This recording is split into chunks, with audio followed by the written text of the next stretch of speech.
gonna show you how I'm doing these frozen tomatoes. So the smaller ones are super simple.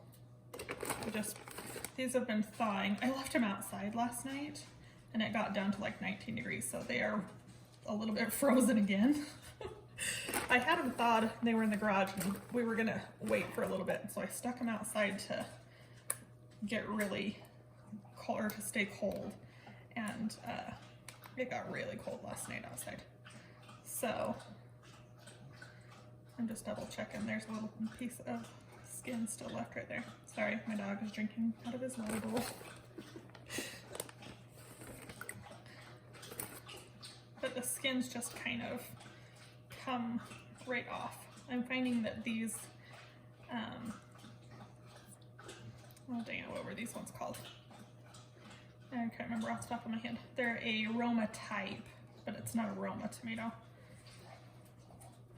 If you want to know, I'll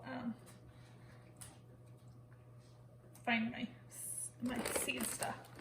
Now I can't remember off the top of my head, but literally, like this, the flesh usually just comes right off, and any of them that are kind of stuck, you just kind of, like you would like out of a plastic bag, you just kind of squish it and it comes right off of the skin.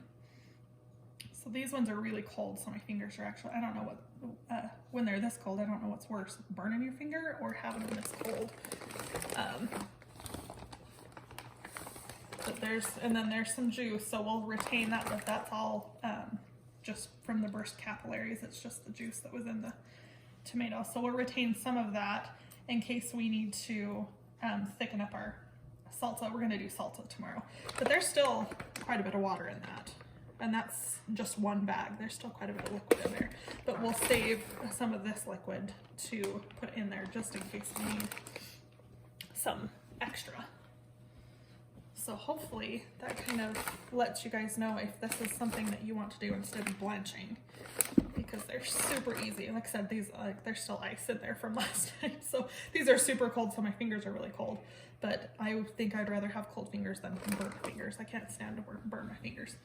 So thanks guys.